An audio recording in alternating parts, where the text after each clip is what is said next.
There are few organizations as misunderstood as the Wasting Walkers, but when they show up on your doorstep, you had better give them what they ask for.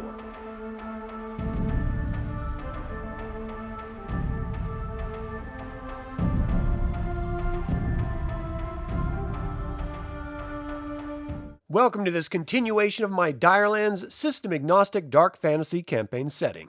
My name is Adam, and in this episode, I will be discussing the secret organization known as the Wasting Walkers in DireLands. If you appreciate the development of this campaign setting, or the features of other games on this channel, I'd like to invite you to consider becoming a patron on Patreon.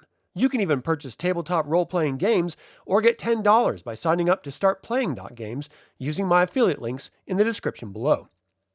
Western Fall Est is the home to many native tribes, some known and some hidden in the vast forests, deserts, plains, and hills which sprawl across the land. This territory has been traveled by the Wasting Walkers since time immemorial. But who are the Wasting Walkers, and why do they travel the desolate land of Fall Est? It's because they have been cursed by the gods. It is believed that Heru Tyvis was a druid of Nature, the god of nature. Tyvis walked the wildlands with the gods when mortals were first created and the wildlands were spread all across Ciard Vonnig.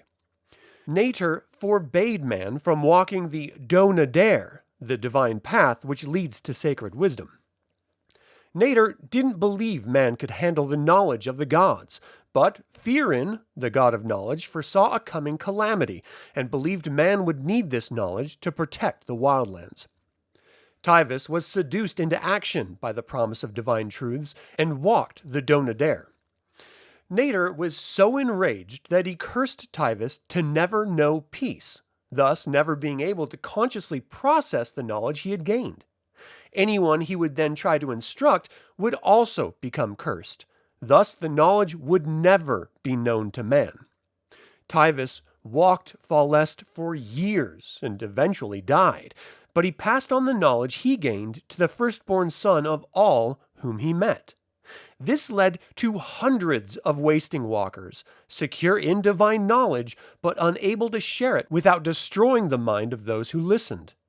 Some of the First Nations people of Fall Est took pity on these Wasting Walkers, and others became aggressive. The Orc tribes of Fall Est created bands of warriors that would hunt them. This led the Wasting Walkers to hone their skills at combat, taking up the bow and spear with brutal efficiency. In fact, combat became a way of focusing their scattered minds. As the generations of Wasting Walkers moved throughout the continent, and more bounties were placed on them, the group began stringing up the hunters' bodies as warnings to those who would threaten them. The Wasting Walkers would have a number of sacred sites known as Ateyolish. These familiar places would be decorated with the dead, and it is in this practice that the reading of entrails became a way of processing the divine knowledge for the Wasting Walkers. While the Biochte, or men from the west, eradicated many of the Wasting Walkers in their now nation of Bressis, it took generations, and the myths of the Wasting Walkers taking your firstborn son became a tale told to frighten children into obedience. But the act still goes on. As widespread as the nation of Bressis is, it is difficult to maintain control in the wilder regions of the nation, and it is known that the Wasting Walkers still travel and still take boys into their order.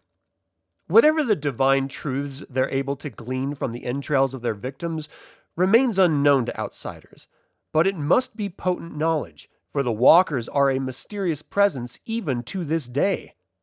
When the Witch Queen came to power, the Wasting Walkers were one of the many male-centric organizations she targeted.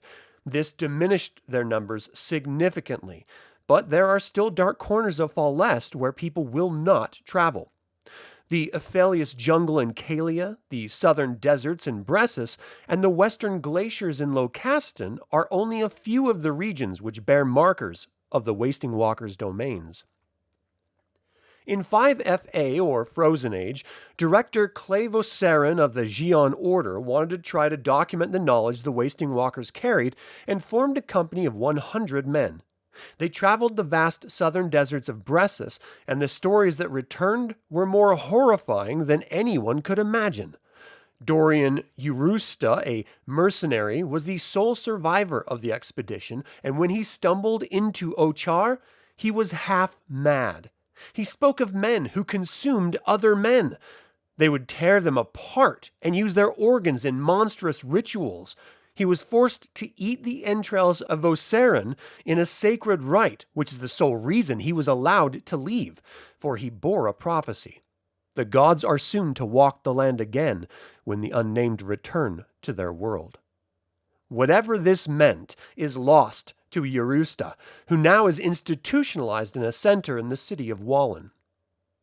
The Wasting Walkers may be monstrous to more civilized men and women of Falest, but they're cursed with knowledge no mortal should hold, and an insatiable desire to try to understand this knowledge through ritual and travel. Will the Wasting Walkers ever process this truth? Can the other men of Falest benefit from their knowledge? And what does the prophecy relayed by Urusta mean? Only your home campaign can answer those questions, as the future of these DireLands are in your hands. Thank you for watching today's DireLands Fantasy Campaign Setting episode. Please consider subscribing to this YouTube channel, liking and commenting on this video, and if you enjoyed this episode, consider becoming a patron on Patreon. Thank you to creator patrons Aaron Hardy and D. Robert Handy, and developer patrons Chris Androu and Sam Ruiz. Always remember that evil spelled backwards is live, so get out there and be evil.